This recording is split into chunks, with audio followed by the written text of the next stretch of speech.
Selamat pagi, Bapak Ibu yang kasih Tuhan. Shalom. Puji Tuhan kita hari ini beribadah kembali dengan kekuatan kesehatan yang kita butuhkan. Mari kita bangkit berdiri. Mari kita akan memulai ibadah ini. Kita mau datang hadirat Tuhan yang mengundang kita untuk datang ke rumah, yang mengundang kita untuk bersekutu dengan.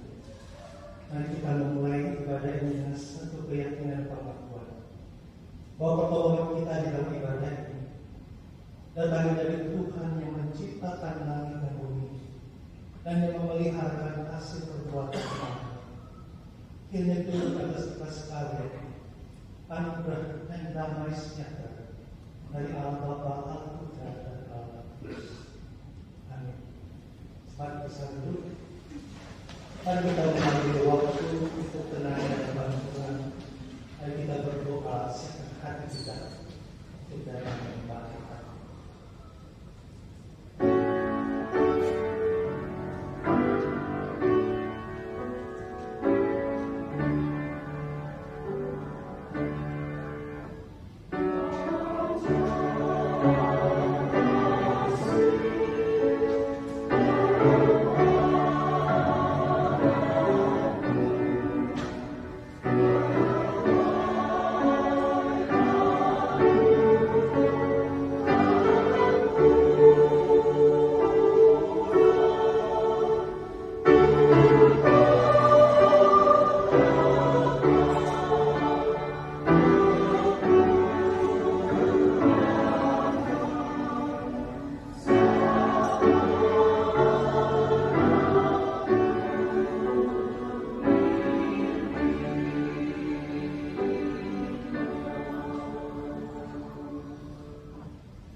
Bapak Ibu yang dikasihi Tuhan, mari pagi ini kita mau datang, kita membawa penyembahan kita, pujian kita bagi Tuhan kita Yesus Kristus.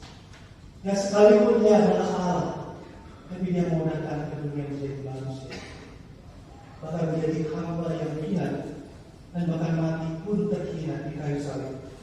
Sebabnya firman Tuhan terkatakan Allah sangat meninggikan Dia dan mengagungkan kepadanya nama di atas segala nama. Dan firman Tuhan katakan supaya apa? Supaya dalam nama Yesus bertekuk lutut segala yang ada di langit, yang ada di atas bumi, dan yang ada di bawah bumi, dan segala lidah mengaku Yesus Kristus adalah Tuhan bagi kemuliaan Allah Bapa. Amin. Saudara, mari kita bangkit berdiri. Mari kita angkat pujian Yesus Kristus Tuhan. Dia layak puji. Mari kita bawa pujian. Yesus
Sungguh Tuhan Yesus, Engkau Tuhan yang layak menerima segala hormat pujian daripada kami Tuhan, anak-anak yang telah Kau tebus dengan darah yang karena Kau adalah pencipta sekaligus juga Kau adalah juru selamat kami, Gembala kami yang baik.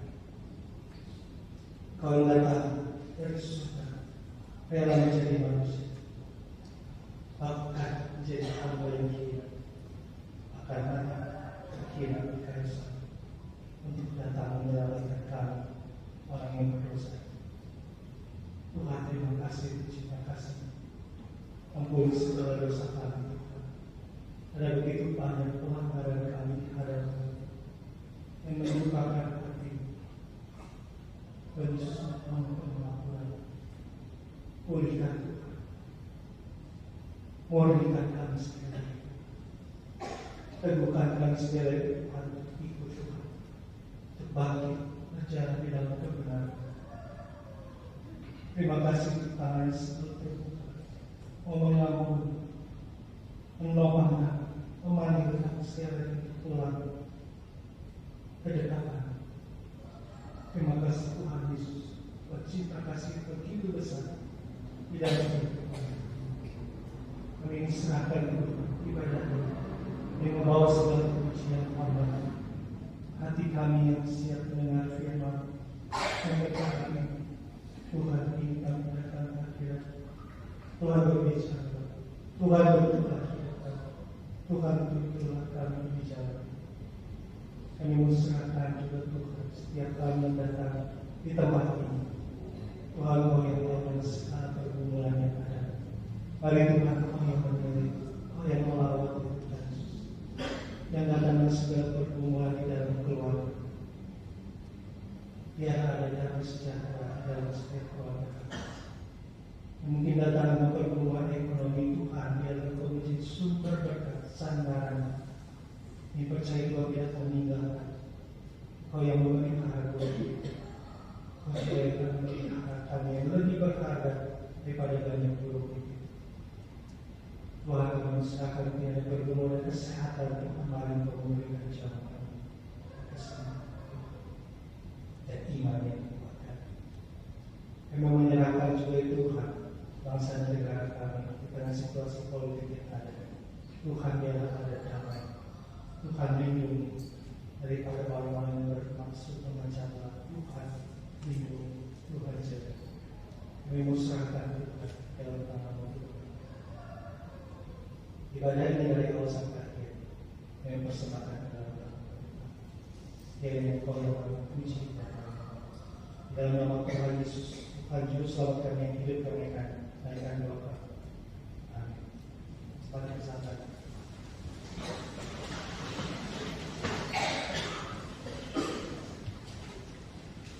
Saudara yang kasih Tuhan, kita tahu sama-sama yang lewat berita juga ya, bahwa dunia saat ini cukup banyak yang konflik baik antar bangsa, bahkan juga termasuk di dalam negeri kita ya, apalagi di dalam pemilu, dan begitu banyak konflik yang terjadi. Saudara, mungkin itu juga terjadi di dalam gereja kita, atau mungkin di dalam rumah tangga kita ada konflik. Tapi kita tahu Tuhan Yesus datang ke dunia untuk membawa damai. Tuhan mendamaikan kita dengan Allah yang penuh dosa dengan Allah yang Maha Kudus. Dan Tuhan juga mau kita hidup damai satu dengan yang lain. Sebab itu mari kita dengar perintah Tuhan di dalam 1 Petrus pasal yang ketiga ayat 8. Mari kita baca apa yang Tuhan kehendaki bagi kita sekalian. Dan akhirnya hendaklah kamu semua sedia sepakat, seperasaan, mengasihi saudara-saudara, penyayang dan rendah hati.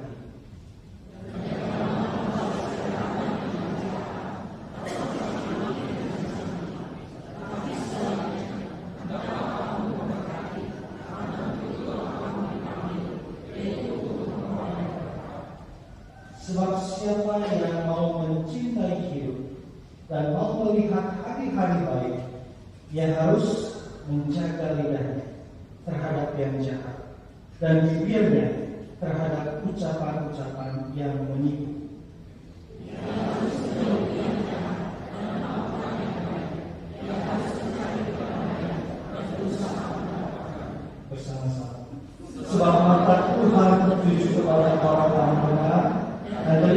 kepada teman-teman mereka yang minta tolong. Tetapi wajah Tuhan menentang orang-orang yang berbuat jahat. Memang begitu jelas bagi kita. Tuhan mau kita bukan saling berbuat jahat, tetapi saling apa Bapak Ibu? Saling mengasihi. Kita tahu pepatah bahwa kata mau maka tak sayang. Bagaimana kita bisa sayang kalau kita boleh saling mengenal? Oleh sebab itu, dalam kesempatan ini, ada waktu saya kasih 2 menit. Mari kita saling mengenal satu sama lainnya. Ada 2 pertanyaan minimal. Kenal siapa namanya, terus datang sama siapa, gitu ya. Mari kita bangkit berdiri. Kita tengok ini karena bukan belakang. Cari minimal 2 orang yang belum saudara. Tanya namanya siapa, datang sama siapa, gitu ya. Silakan 2 menit ya. Jangan malu-malu sampai pengurus di belakang juga boleh berkenalan dengan yang baru, silakan ya. Jangan sampai kita tidak tahu ya setelah sekian atau beribadah ya. Boleh tanya kiri kanan depan belakang. Namanya siapa? Boleh keluar dari tempat duduknya dan datang sama saya. Sudah? Ya jangan malu-malu ya. Mari kita sering berkenalan. Mari kita saling mengasihi satu keluarga besar. Anak Tuhan dengan dia, kembali kita terus bertumbuh di dalam kasih Tuhan. Amin. Mari kita naikkan pujian ini ya. Tumbuh dalam kasih. Dan menjadi kehidupan kita boleh bersatu.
Yang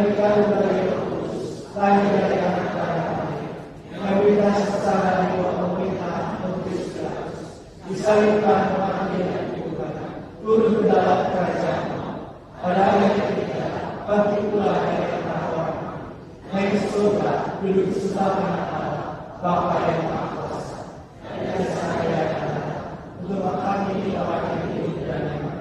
Aku percaya kepada Kristus, gereja yang kudus dan persekutuan yang kudus, pengampunan dosa, kebangkitan orang mati, dan hidup yang kekal. Amin. Sebelum kita mendengarkan firman Tuhan, insan damai.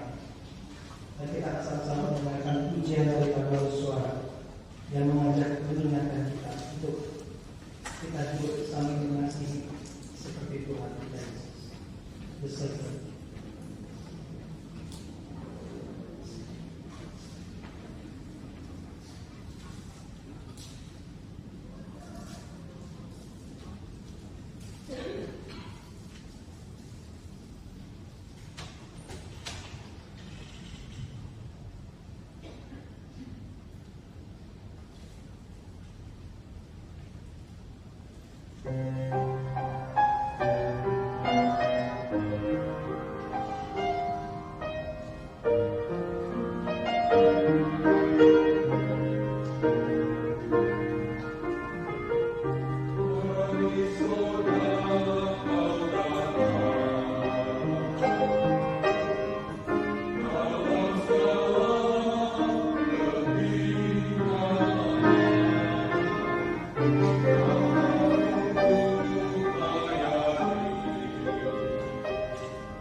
Ya, kita akan merenungkan firman Tuhan dan kita berdoa minta kepada kita. Bapa dalam surga, kami bersyukur untuk pagi hari ini kami boleh ada di dalam rumah-Mu dan kami siap untuk mendengarkan firman. Berkati pemberitaan firman Tuhan, urapi setiap kami. Berfirmanlah kepada kami karena kami siap untuk mendengar. Di dalam nama Tuhan Yesus kami berdoa. Saudara, tema kita pagi hari ini adalah anugerah anatomi kedamaian. Dan saya akan bacakan tidak semua ayat, tetapi dalam Filipi pasal 2 ayat 1 sampai ayat 11. Demikian firman Tuhan. Nasihat supaya bersatu dan merendahkan diri seperti Kristus. Jadi karena di dalam Kristus ada nasihat, ada penghiburan kasih, ada persekutuan roh, ada kasih mesra dan belas kasihan. Karena itu sempurnakanlah sukacitaku dengan ini. Hendaklah kamu sehati sepikir dalam satu kasih, dalam satu jiwa, satu tujuan, dengan tidak mencari kepentingan sendiri atau puji-pujian yang sia-sia. Sebaliknya hendaklah dengan rendah hati yang seorang menganggap yang lain lebih utama daripada dirinya sendiri. Dan janganlah tiap-tiap orang hanya memperhatikan kepentingannya sendiri, tetapi kepentingan orang lain juga. Hendaklah kamu dalam hidupmu bersama menaruh pikiran dan perasaan yang terdapat juga dalam Kristus Yesus, yang walaupun dalam rupa Allah tidak menganggap kesetaraan dengan Allah itu sebagai milik yang harus dipertahankan, melainkan telah mengosongkan dirinya sendiri dan mengambil rupa seorang hamba dan menjadi sama dengan manusia. Dan dalam keadaan sebagai manusia, dia telah merendahkan dirinya dan taat sampai mati, bahkan sampai mati di kayu salib. Itulah sebabnya Allah sangat meninggikan dia dan mengaruniakan kepadanya nama di atas segala nama, supaya dalam nama Yesus bertekuk lutut segala yang ada di langit dan yang ada di bumi, di atas bumi, dan yang ada di bawah bumi. Dan segala lidah mengaku Yesus Kristus adalah Tuhan, bagi kemuliaan Allah Bapa. Sampai sedemikian jauh membaca firman Tuhan. Berbahagia mereka yang membaca merenungkan, terlebih yang melakukannya dalam kehidupan sehari-hari. Dan saudara yang dikasih dalam Kristus, hari ini kita akan menjelajahi topik yang penting dalam perjalanan iman kita, yaitu anugerah anatomi kedamaian. Anugerah sebagai anatomi kedamaian. Nah, memang firman Tuhan yang diambil dalam Filipi 2 ayat 1 sampai 11 tadi sudah kita bacakan, dan juga Yohanes 17 20 sampai 24. Ini kita tidak sempat membacakannya. Dan ayat kuncinya di dalam Filipi 2 ayat yang ketiga. Dengan tidak mencari kepentingan sendiri atau puji-pujian yang sia-sia. Sebaliknya, hendaklah dengan rendah hati yang seorang menganggap yang lain lebih utama daripada dirinya sendiri. Bapak Ibu sekalian yang dikasih Tuhan, Paulus memberikan peringatan kepada jemaat di Filipi khususnya, karena mereka sedang menghadapi konflik internal yang ada di dalam jemaat itu. Saudara, konflik itu merupakan bagian dalam kehidupan kita sebagai orang percaya sehari-hari, ya. Rasanya tidak ada orang dalam kehidupan ini yang tidak pernah mengalami konflik. Bahkan kita alami setiap hari, ya, setiap saat bahkan. Tetapi kita dipanggil untuk mengatasi konflik itu dengan kasih dan juga kerendahan hati. Itulah panggilan kita sebagai orang yang percaya, sebagai gereja, di mana gereja juga disebut komunitas iman. Kita dipanggil untuk menjadi tempat kedamaian di dalam persekutuan yang ada, dan khususnya di dalam persekutuan gereja, juga rumah tangga kita. Dan saudara, Paulus melihat adanya ancaman perpecahan ini di jemaat Filipi, yaitu sikap mementingkan diri tadi dikatakan dalam firman Tuhan, menganggap orang lain tidak penting, saudara. Ini yang sering terjadi. Sikap ini, saudara, merupakan perwujudan kesombongan karena menganggap diri kita lebih hebat daripada orang lain. Padahal kekuatan sebuah komunitas, saudara, khususnya orang-orang yang percaya yang bersekutu atau gereja, terletak ke dalam kesatuan hati, dikatakan firman Tuhan ya, kesatuan pikiran, kesatuan kasih, kesatuan jiwa, dan juga kesatuan tujuan di antara para anggotanya. Sebaliknya, saudara, anggota yang mementingkan diri sendiri akan mengancam keutuhan komunitas itu juga dalam gereja. Ia menganggap dirinya paling penting, paling hebat, saudara. Orang ini sulit bekerja sama biasanya. Dan baginya keutuhan di dalam sebuah komunitas itu bukanlah prioritas atau sesuatu yang penting yang harus dia kerjakan. Nah, Paulus pun mengajak saudara untuk segenap jemaat Filipi ini memiliki perasaan, pikiran yang juga terdapat di dalam Kristus Yesus. Yesus sendiri rela berkorban, melepaskan identitas ilahinya yang sebetulnya dia adalah Allah, dan segala hak istimewa di dalam kealahannya itu. Ia mengabaikan kemuliaan dirinya, bahkan membiarkan dirinya dihina, saudara, direndahkan, disiksa, bahkan sampai mati di kayu salib sebagai orang dianggap yang paling jahat, yang tidak layak hidup. Yesus telah merendahkan diri sebagai hamba yang hina demi kemuliaan hak manusia, saudara dan saya, dan mempersatukan mereka kembali dengan Allah sang sumber kehidupan. Saudara, merendahkan diri itu memang tidak mudah, tidak gampang, sulit setengah mati, saudara. Memerlukan kebesaran jiwa untuk melakukannya. Kita perlu berlatih untuk merendahkan diri satu dengan yang lain. Kita perlu menganggap orang lain lebih penting, lebih utama di dalam relasi kita, di dalam sebuah komunitas, juga di dalam keluarga kita khususnya.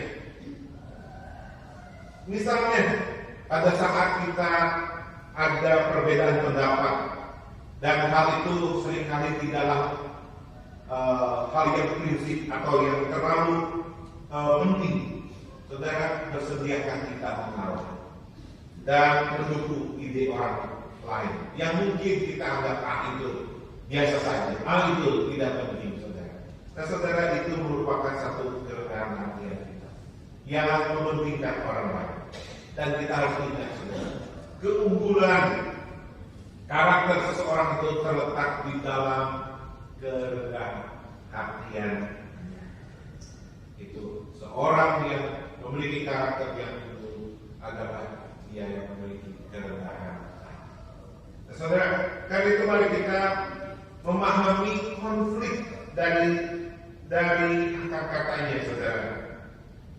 Konflik itu, saudara, berasal dari katanya itu berasal dari kata Latin, dari kon, ya, namanya juga konflik. Untuk kon dan flik, ya. Kon itu artinya, saudara, bersama. Kon, ya, orang Jawa biasa ekon, ya, kon, tapi beda pengertiannya, saudara. Kon artinya bersama, dan flik atau fligere, ya, ada di tempatnya. Fligere itu, saudara, artinya bertabrakan, berbenturan, bertentangan. Jadi konflik berarti pertikaian yang melibatkan dua belah pihak yang saling berlawanan. Itu disebut dengan konflik. Dan kita mengalami, ya, kita tentu familiar dengan istilah ini karena kita menghadapinya setiap hari. Nah, saudara, di dalam konflik itu, saudara, ada sebuah permainan yang kita bisa mengerti lebih jauh. Disebut permainan itu sero sum game. Sero sum game dalam bahasa Latin, ya. Jadi permainan ini, kalau seseorang itu mengalami keuntungan atau kemenangan, saudara, maka yang lain akan mengalami kerugian atau kekalahan. Ya, tidak bisa sama-sama untung atau sama-sama rugi begitu ya. Jadi permainan itu yang disebut dengan zero sum game. Jadi akan dialami seseorang mengalami kemenangan asalkan orang lain itu mengalami kerugian. Orang lain akan mengalami kerugian dan orang lain akan mengalami keuntungan. Jadi keseimbangannya seperti itu. Dan di dalam permainan ini ada dua permainan ya atau jenis. Yang pertama zero sum konflik, zero sum konflik dan non zero sum konflik, saudara. Nah, saudara bingung ini apa ya? Jenis makanan apa? Zero sum konflik nggak apa-apa, saudara. Saudara istilahnya saja, saudara mungkin membingungkan. Tetapi artinya kalau zero sum konflik itu ada situasi konflik yang bersifat antagonis, yang bertentangan seperti itu, tanpa memungkinkan adanya pemulihan atau kompromi atau kerjasama antar pihak-pihak yang berkonflik. Jadi kalau ini terjadi, saudara, ya sudah terjadilah gegeran atau keributan, terjadilah perpecahan, saudara, ya. Karena tidak bisa lagi ada pembicaraan, tidak ada lagi ada kompromi, tidak ada lagi ada kerjasama. Itu zero sum konflik. Tetapi yang kedua, saudara, non zero sum konflik adalah situasi konflik di mana pihak-pihak yang sedang terlibat dalam konflik itu masih bisa berdialog, masih bisa kerjasama, masih bisa kompromi. Artinya masih ada celah lah, masih ada kelembutan hati lah, seperti itu. Jika ciri-ciri ini digunakan, saudara, maka dipandang dapat menguntungkan semua pihak. Sehingga di dalam konflik itu, saudara, tidak ada yang kalah atau yang menang. Bahkan konflik itu juga tidak berakhir dengan menimbulkan permasalahan, perpecahan, permusuhan, kesombongan sepihak, saudara. Melainkan semuanya mendapatkan faedah dan kemenangan. Dengan kata lain, win-win solution. Nah, ini yang seharusnya terjadi. Jadi, saudara, seharusnya konflik bukanlah area untuk mempertaruhkan menang ataupun kalah, tetapi untuk mencari titik temu solusi persamaan untuk memecahkan masalah dan penyelesaiannya. Nah, tapi sayangnya, saudara, seringkali ini tidak terjadi di dalam sebuah konflik. Termasuk juga, saudara, di dalam jemaat Filipi ini, saudara. Akhirnya mereka pecah, saudara. Konfliknya pecah. Nah, saudara, gereja Filipi mengalami perpecahan. Sebetulnya gereja Filipi ini bukan gereja yang jelek, saudara. Gereja yang bagus, gereja yang baik, gereja yang sehat. Ini terbukti kalau kita baca, saudara, ada banyak ujian yang diberikan kepada mereka oleh Paulus, saudara. Kita bisa baca pasal 1 ayat 5, pasal 4 ayat 10, ayat 14 sampai 18. Tetapi bagaimanapun juga, ini bukan gereja yang sempurna, saudara. Yang menarik, saudara, di dalam Alkitab juga dikatakan, 1 Korintus pasal yang ke-11 ayat 19 mengatakan, sebab di antara kamu harus ada perpecahan, supaya nyata nanti siapakah di antara kamu yang tahan uji. Jadi perpecahan itu harus ada, dikatakan firman Tuhan, supaya menguji, dan siapa yang tahan uji itu akan ketahuan, saudara. Ya. Itu yang dikatakan oleh Alkitab, saudara. Ya. Dan dalam gereja Filipi ternyata betul ada perpecahan. Kalau kita baca pasal 4 ayat yang kedua, saudara. Dari sini kita akan belajar, saudara, bahwa kalau suatu gereja itu pecah, saudara, ya, itu tidak atau belum membuktikan bahwa gereja itu adalah gereja yang jelek, saudara, ya. Atau juga kalau kita tarik dalam kehidupan kita sehari-hari, kalau orang berkonflik, misalnya suami istri berkonflik, belum tentu itu sesuatu yang jelek, gitu ya. Mungkin konflik itu baik untuk suami dan istri, atau keluarga, ya. Nah, nanti kita lihat kenapa baiknya, ya. Seorang bernama William Barclay, saudara, dia penulis buku renungan atau aplikasinya.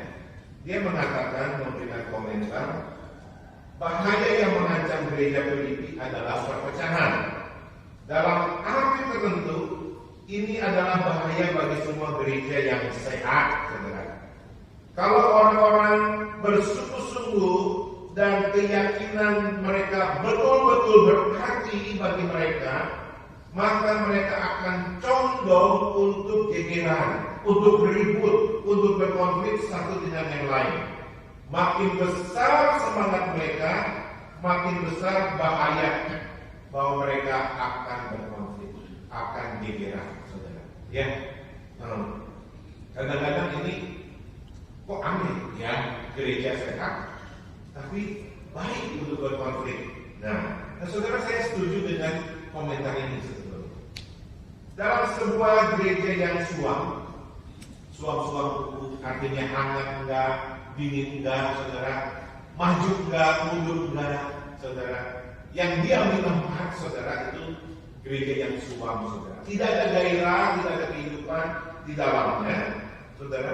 Kalau ada hal-hal yang salah dalam gereja, saudara, atau kalau ada orang-orang yang melakukan pelayanan tidak bertanggung jawab, saudara, atau orang-orang yang berdosa melakukan dosanya itu terang-terangan dan tidak ditegur, saudara, maka, saudara, jemaat yang lain yang juga suam itu tidak akan marah, saudara, ya, dibiarin, saudara, dibiarin, itu gereja yang suam, sehingga tidak terjadi keributan.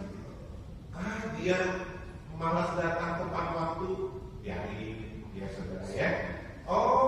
Padusnya, ini padus, ya, yang di sini baik-baik, saudara, ya, misalnya, ya, enggak latihan, saudara, tiba-tiba nongol, saudara, ya, nggak usah ditegur, biasa, saudara, ya, maka kualitasnya akan jadi jelek, saudara.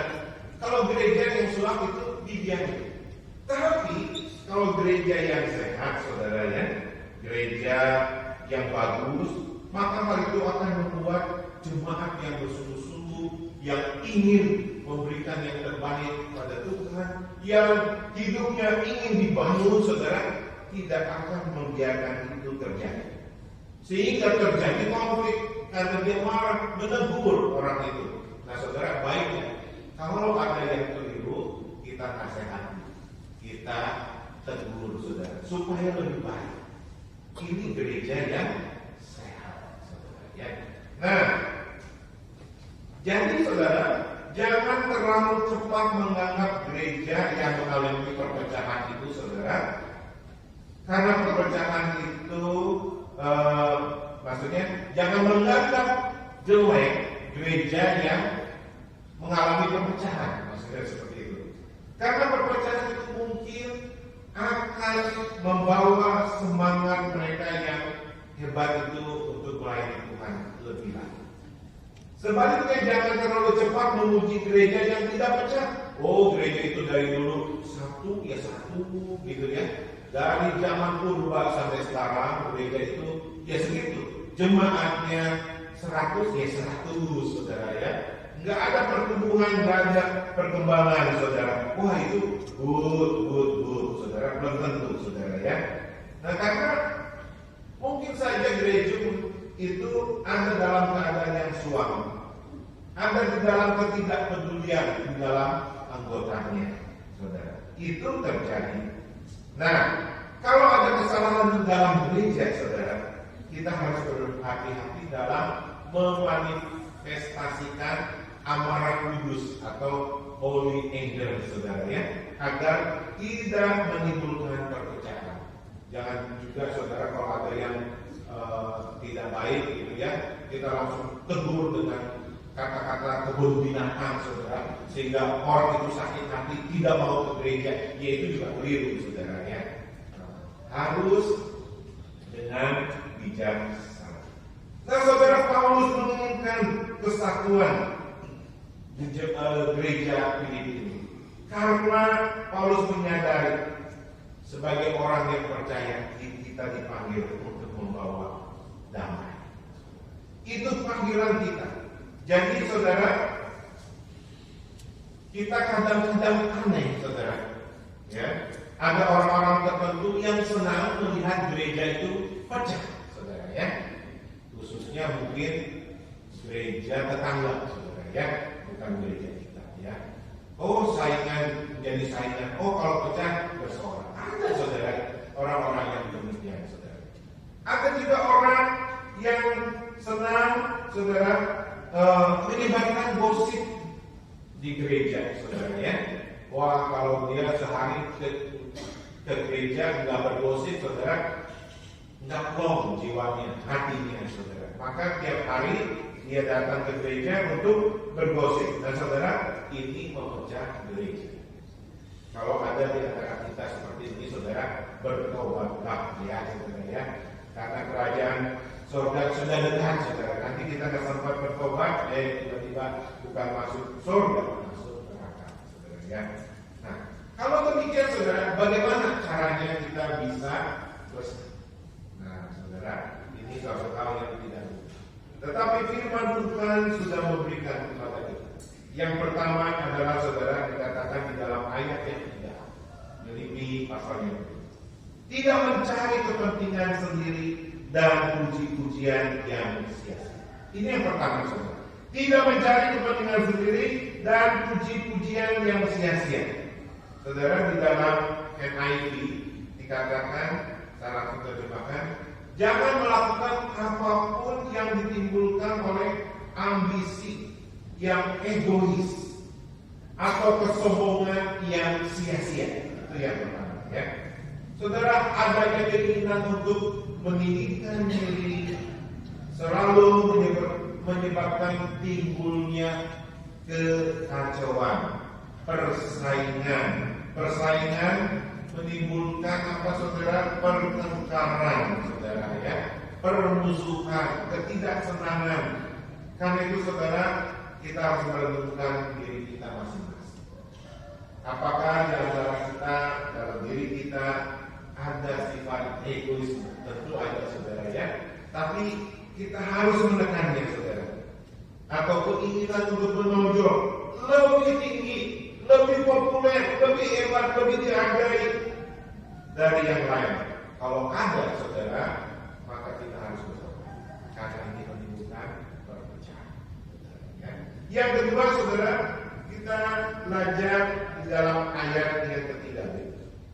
Rendah hati dan menganggap orang lain lebih baik dari diri kita. Wah ini susah saudara ya. Rendah hati dan menganggap diri orang lain lebih baik dari diri kita sendiri. Di dalam kitab suci Indonesia, itu terjemahannya dikatakan lebih utama. Di dalam NASB dikatakan lebih penting, saudara ya. NIV lebih baik. Kalau kita berusaha untuk bersatu, saudara, maka kita akan berusaha untuk mendekat satu dengan yang lain. Betul ya? Artinya jaraknya jauhan, karena kita ingin bersatu, mendekat, saudara, lebih dekat, saudara. Tetapi saudara, biasanya membuat kita semakin melihat kejelekan orang yang kita mau dekati, saudara ya. Ya biasanya begitu ya. Saudara seiman, tadinya jauh, biasa-biasa saja, sekarang dekat, lebih jelas. Oh ternyata ada tombelnya, gitu ya. Ternyata sifatnya begini, saudara. Akhirnya saudara, kadang-kadang saudara, hal ini menyebabkan justru terjadinya konflik, saudara ya. Dulu waktu pacaran misalnya saudara, karena jauh saudara ya, namanya juga pacaran gitu. Wah, tai kambing rasa coklat, saudara ya. Nggak kelihatan jeleknya, tapi kalau udah dekat saudara, sudah jadi suami istri, diberkati di gereja, sudah menikah 5 tahun, 10 tahun, aduh saudara ya, ternyata ngiler saudara ya, dan ternyata jorok saudara ya, tahu boroknya, jadi kita seringkali konflik. Waktu pacaran mungkin nggak konflik, tapi waktu menikah jadi konflik saudara ya. sama saudara. Saya tanya kadang-kadang, kenapa Bapak Ibu tidak melayani aku? Lebih baik jemaat biasa lah katanya.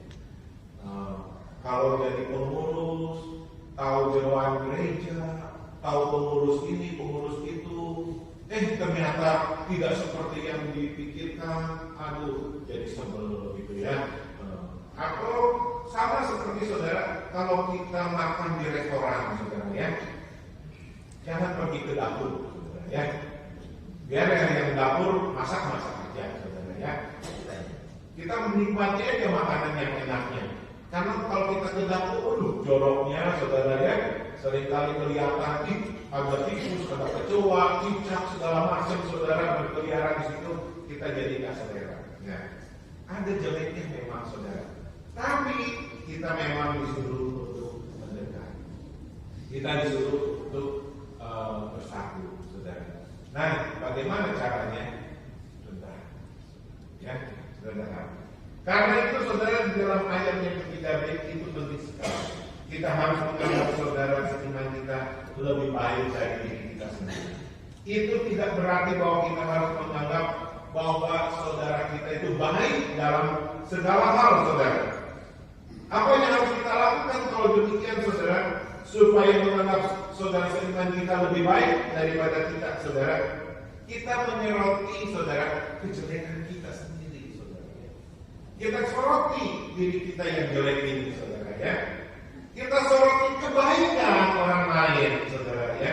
Dan kita juga menyoroti karunia, talenta, kelebihan daripada orang lain itu. Maka kita akan happy, saudara ya. Kita tidak akan kecewa. Yang ketiga, saudara, jangan hanya memperhatikan kepentingan diri sendiri, tetapi kepentingan orang lain juga. Di dalam Alkitab Indonesia dikatakan kepentingan, di dalam NIV dikatakan, saudara, juga kepentingan. Di dalam King James Version, saudara, dikatakan hal-hal, saudara ya. Nah, dalam hal ini, saudara, apakah saudara hanya memperhatikan kepentingan kerohanian diri kita sendiri? Apakah saudara juga memperhatikan kerohanian orang lain? Jemaat kita, saudara, tetangga kita, istri kita, suami kita, saudara, atau yang kita kenal pengurus yang lain. Apakah saudara prihatin kalau ada jemaat yang tidak ke gereja karena dia mungkin malas, saudara ya? Apakah saudara juga memperhatikan dan tidak ingin mengajak mereka yang mungkin tidak pernah datang ke kebaktian doa atau tidak ikut dalam pemahaman Alkitab CG yang bisa memberikan pertumbuhan, saudara? Saudara, apakah saudara juga mendoakan mereka yang jatuh ke dalam dosa? Saudara, kalau kita ikut melayani di gereja, saudara, di rumah Tuhan, maka kita tidak bisa santai seperti jemaat biasa yang hanya datang hari Minggu pulang seperti itu, saudara. Kita tidak bisa seperti itu, saudara. Kita harus melayani, bukan untuk kepentingan diri kita sendiri, tetapi untuk kepentingan gereja, untuk pertumbuhan jemaat. Dan jelas, saudara, hal ini membutuhkan namanya pengelola. Yang keempat, saudara, kita harus meneladani Tuhan kita Yesus Kristus. Kita hanya bisa sehati, katakan firman Tuhan, sepikir, seperasaan dengan Tuhan Yesus. Kita harus banyak bersekutu dengan Dia. Karena itu, saudara, pikirkan, apakah saudara sudah punya cukup waktu untuk kita bersekutu dengan Tuhan. Dalam menentukan firman Tuhan, di dalam kita berdoa kepada Tuhan. Nah, saudara, saya punya papa itu tukang emas ya, emasan. Kadang kalau dia mau bikin barang-barang dari emas, gelang, cincin dan sebagainya, saya perhatikan, saudara, emas yang ada itu bentuknya gak beraturan. Kadang berupa bongkahan kecil, juga ada serbuk-serbuk emas, saudara. Maka sama papa saya itu dijadiin satu di dalam sebuah tepingan, lalu dibakar dengan api. Dengan api yang panas, yang waktu itu saya lihat kakinya sampai goyang-goyang kayak mesin jahit itu zaman dulu. Rupanya itu untuk memanaskan emas itu sampai betul-betul panas, betul-betul emas itu mencair menjadi satu. Tadinya tidak ada tidak ada satu. Tadinya bongkahan-bongkahan yang terpisah. Sekarang menjadi satu dan menjadi murni menjadi emas. Dan akhirnya di dalam satu bongkahan itu papa saya membuat emas itu ya menjadi gelang, cincin, kiwang dan sebagainya. Nah saudara, untuk menjadi satu itu butuh api yang panas, saudara ya. Butuh mungkin dihancurkan. Nah ini kita anggap saja sebagai butuh konflik, saudara. Di dalam sebuah konflik itu, saudara, maka kita membutuhkan hal-hal yang mungkin kita rasakan tidak baik, saudara. Tapi, saudara, yang konflik yang ada kita harus menyikapinya dengan bijaksana, yaitu dengan kerendahan hati. Maka ini akan membentuk karakter yang baik. Nah, saudara, apakah kita pertanyaannya bisa rendah hati? Saya mau katakan, saudara, orang Kristen, orang yang percaya kepada Tuhan, orang yang sudah diutus bisa. Tetapi orang yang belum percaya kepada Tuhan tidak bisa, saudara. Ya, saya punya kesimpulan seperti itu, saudara. Karena Tuhan Yesus juga berfirman, saudara, di dalam Matius 11. Belajarlah kepadaku karena aku lemah lembut dan rendah hati. Ini dikatakan oleh Tuhan Yesus. Artinya setiap orang percaya adalah orang yang mengenal Kristus, saudara. Dan orang yang kenal Kristus memiliki potensi yang sangat besar untuk mengenal diri, saudara ya. Dan karena orang itu kenal diri, biasanya orang itu tahu diri, saudara ya. Orang yang tidak kenal diri biasanya tidak tahu diri. Dan orang yang tahu diri biasanya orang yang rendah hati, saudara. Tidak sebaliknya. Karena itu, saudara, mari kita meneladani Kristus. Karena teladan Kristus adalah rendah hati, tidak egois, rela berkorban demi orang lain. Karena kalau kita menuruti apa yang diteladankan oleh Kristus, maka gereja akan bersatu, keluarga akan bersatu. Firman Tuhan katakan, sungguh alangkah baiknya dan indahnya apabila saudara bersatu, bersekutu bersama. Sebab pesanlah Tuhan memerintahkan mereka. Dan sama seperti Yesus yang kedua, saudara, kita pun akan ditunjukkan oleh Allah. Maukah saudara menuruti teladan Yesus dalam kehidupan ini dengan hidup rendah hati? Kiranya Tuhan memberkati. Mari kita berdoa. Tuhan, terima kasih untuk firman-Mu. Tuhan, ada banyak konflik dalam kehidupan kami. Tapi pagi hari ini kami mau belajar dari firman Tuhan untuk kami boleh rendah hati seperti Kristus, sehingga kami dapat menjadikan konflik itu bukan sesuatu yang merugikan kami, tetapi yang membuat kami semakin mengasihi Tuhan, semakin mengasihi sesama. Berkati setiap kami dalam nama Tuhan.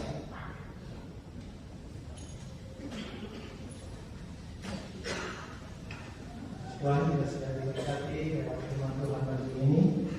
Saudara, mari pada saat ini kita diberi kesempatan, kita boleh mengucapkan syukur kita dan persembahan kita kepada Tuhan. Saudara bisa masukkan dalam amplop ataupun juga scan QR yang ada di depan kursi Bapak Ibu Saudara sekalian.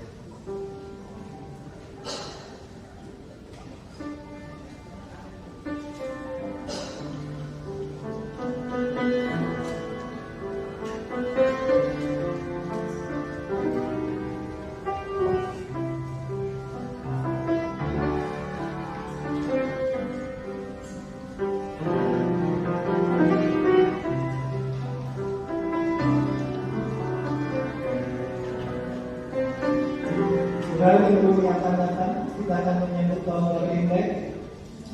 Saudara, kalau mau bawa persembahan ucapan syukur kita tahun baru Imlek, saudara bisa menyiapkannya juga ya. Bisa lewat scan QR atau juga lewat amplop persembahan. Imlek.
Mari kita berdoa. Bapa di surga, terima kasih berkat Tuhan dalam kehidupan kami. Tuhan yang boleh memberkati pekerjaan usaha kami. Tuhan, terima kasih untuk kesempatan pagi ini juga kami boleh membawa persembahan ini kepada Tuhan. Tuhan, biarlah Kau yang menerima, Kau yang memakai. Tuhan, melalui gereja-Mu untuk boleh menjangkau banyak jiwa, memberkati banyak jiwa.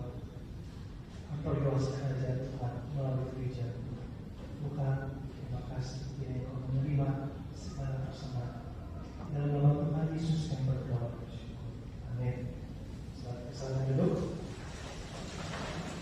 Saudara, kita akan simak beberapa warta gereja. Namun sebelumnya, izinkan saya menyambut jika ada mungkin di antara Bapak Ibu yang pertama kali ibadah di tempat ini bersama kita. Kalau tidak keberatan, boleh angkat tangan supaya kita boleh menyambut dan mengenang. Ada? Boleh angkat tangan? Tidak ada? Ya, kita rinduin makin lama makin tambah jiwa ya di waktu yang satu ini ya. Masih banyak kursi yang kosong ini ya. Kita doakan ya, boleh bertambah jumlah waktu yang satu ini. Saudara, pada minggu yang akan datang kita akan mengadakan kebaktian menyambut tahun baru Imlek ya. Tema berkomunikasi demi kebahagiaan. Saudara, harap datang bisa mengajak saudara keluarga kita ya untuk boleh bersama-sama merayakan tahun baru Imlek, ucapan syukur kita kepada Tuhan ya. Saudara bisa siapkan dress code Imlek gitu ya. Kalau merah-merah atau canggih apa pun gitu ya.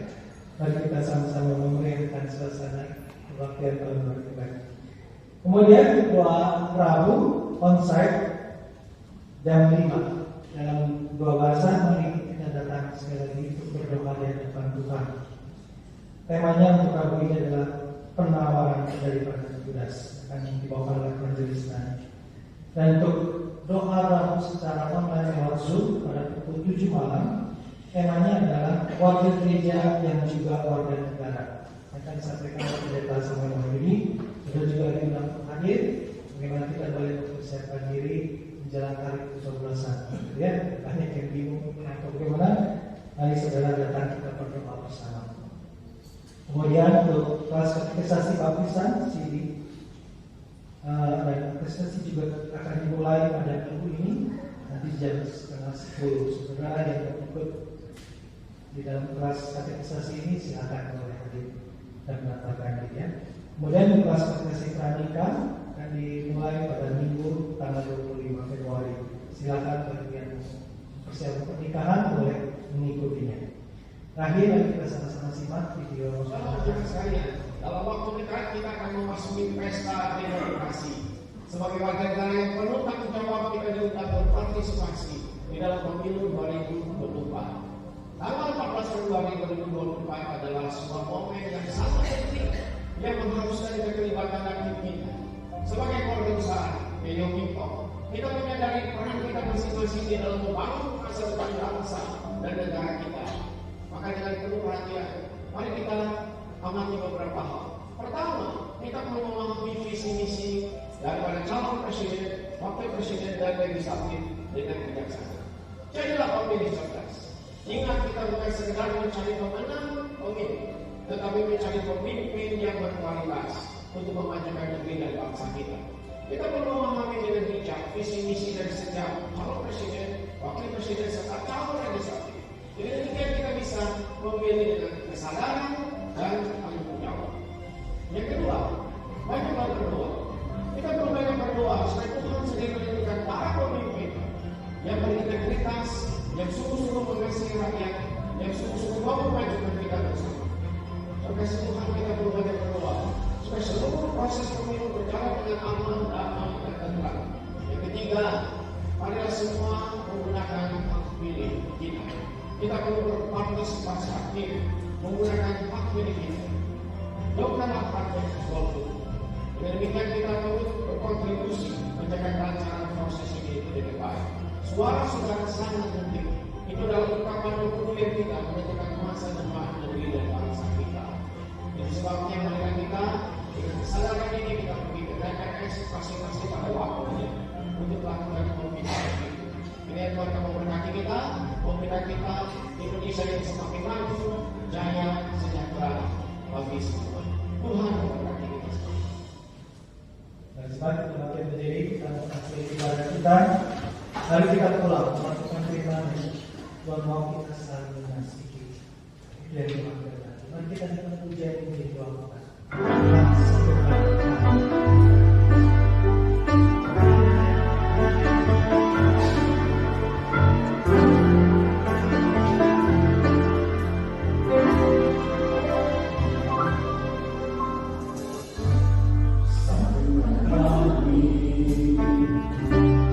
Satu dalam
yang memberikan kemenangan dan kemampuan kita untuk menjadi satu adanya. Pulanglah dan terimalah berkat yang daripada Tuhan memberkati engkau dan melindungi engkau. Tuhan menyinari engkau dengan wajah-Nya dan memberi engkau kasih karunia. Tuhan menghadapkan wajah-Nya kepadamu dan memberi engkau shalom, damai sejahtera dari sekarang sampai selama-lamanya. Amin.